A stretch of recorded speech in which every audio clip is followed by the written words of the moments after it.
Mr. Speaker, sir, at this juncture, allow me to proceed to the more substantive parts of the governor's closing submissions. Allow me to begin by pointing out that as a young Christian fellowshipping at Esrave Church of God deep in Vihiga County, and as a middle-aged Christian fellowshipping somewhere in Amalemba Church of God in Kakamega County, I have gathered some enduring lessons from Scripture, and I will start by drawing inspiration from those lessons.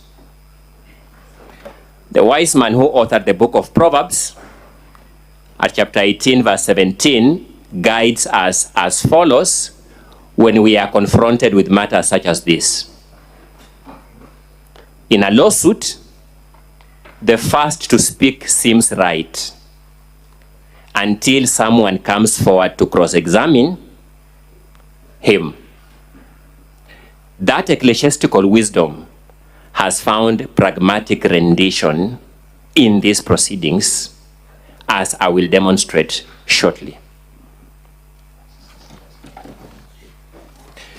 Mr. Speaker, sir, the governor was presented in the opening remarks by the County Assembly's Council to this assembly, for lack of a better word, as some form of scoundrel.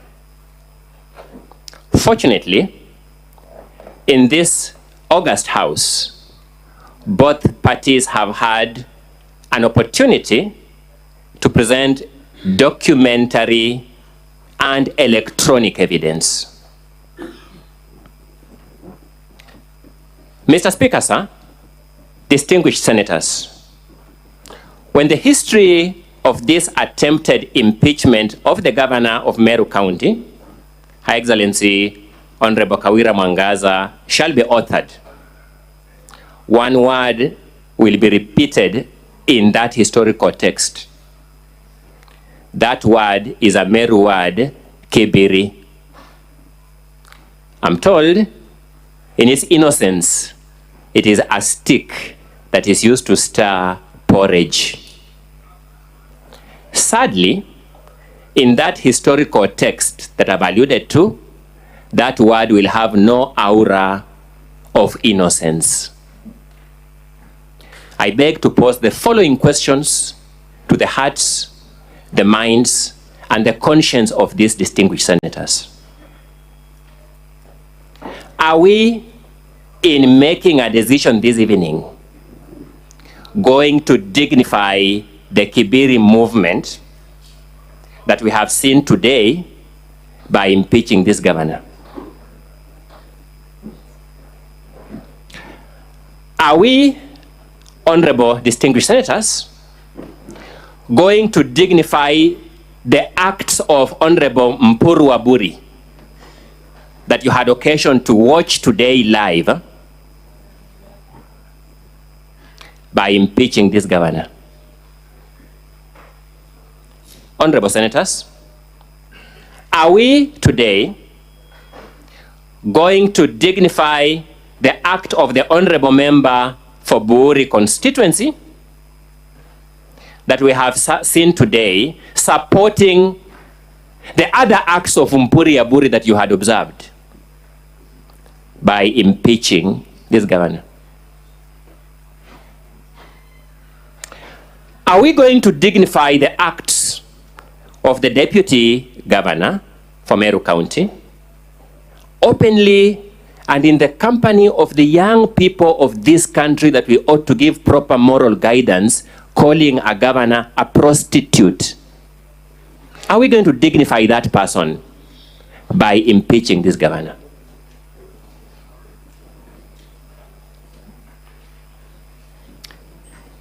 The governor has been accused of being a leader who disrespects other leaders. Video clips of the alleged disrespect have allegedly been played here, including a song, Wenye Wivu Wajinyonge. On the other hand, the governor has demonstrated to you the sins that have been committed against her by those very leaders she is accused of disrespecting. Distinguished senators, in good conscience, are you going to vote that this governor is a greater sinner than she has been sinned against? In good conscience.